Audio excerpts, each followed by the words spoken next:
Shalom, shalom, shalom. Que Dieu vous bénisse. Je vous salue dans le nom du Seigneur Jésus-Christ. J'aimerais partager avec vous un mot que Dieu a utilisé dans la Bible, dont il dit le juste. Mais qui est juste selon Dieu?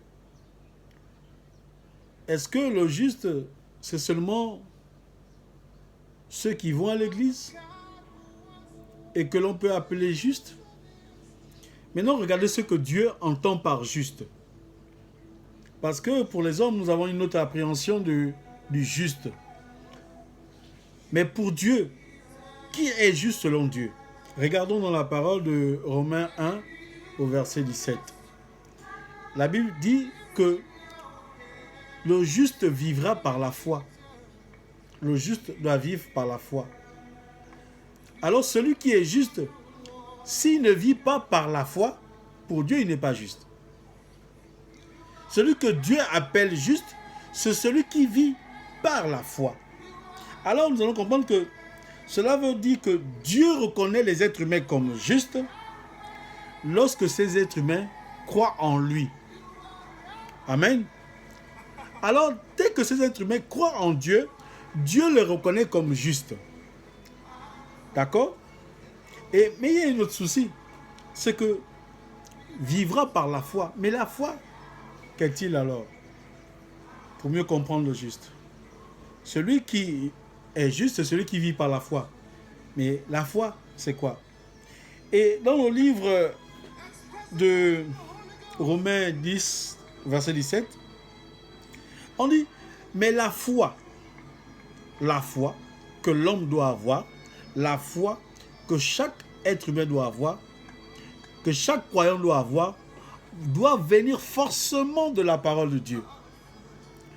Tant qu'une foi est basée en dehors de la parole de Dieu, alors celui qui a la foi en cette parole n'est pas juste devant Dieu.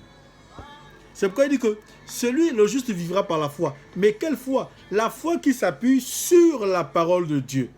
Parce qu'il dit que la foi vient de ce que l'on entend. La foi grandit. La foi naît par rapport à ce que l'on entend. Mais ce que l'on entend doit forcément venir de la parole de Dieu. Si elle ne vient pas de la parole de Dieu, alors celui-là ne peut pas être considéré comme juste. Alors ça veut tout simplement dire que celui qui est juste, c'est celui qui écoute la parole de Dieu. C'est celui qui comprend et qui écoute le message de Dieu. Amen. Amen. Et alors quand ce juste vivra par la foi, donc vivra par ce qu'il va écouter de la part de l'Éternel, il sera considéré comme juste. Il sera considéré comme juste. C'est Dieu qui dit, le juste vivra par la foi. Toute personne qui pense être juste, mais qui est en dehors de la parole de Dieu, il est juste selon les hommes. Mais pour Dieu, celui qui est juste, c'est celui qui vit en écoutant la parole de Dieu. Amen. Parce que dans Hébreux 11, verset 1, la Bible déclare que la foi est une ferme assurance. Parce que le juste doit démontrer ça par sa foi. C'est une assurance. Une assurance à quoi? Il espère en quelque chose qui n'est pas encore matérialisé, qui n'est pas encore avec lui, qui est encore dans l'invisible. Mais il sait déjà que dans l'invisible, il a déjà possédé la chose. Parce qu'il attend la manifestation de cette chose. Et alors le juste, c'est celui qui écoute la parole de Dieu.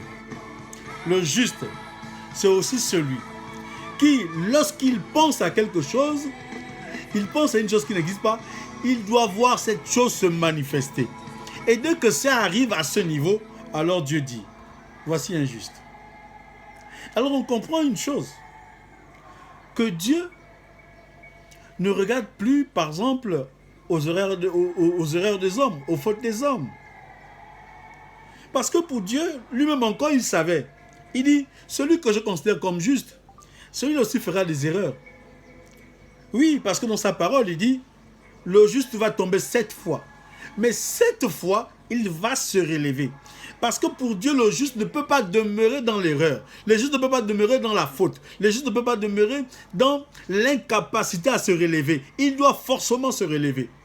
Quelles que soient les situations, le juste doit forcément se relever. Si tu tombes, tu dois te relever parce que tu es juste selon Dieu. Il t'en a donné les capacités de te relever. Même quand tu es malade, même quand tu es tourmenté, même dans ta tourmente, tu dois forcément te relever. Relever, c'est avoir la victoire sur toutes les situations et les épreuves que tu auras dans la vie. Que Dieu te bénisse.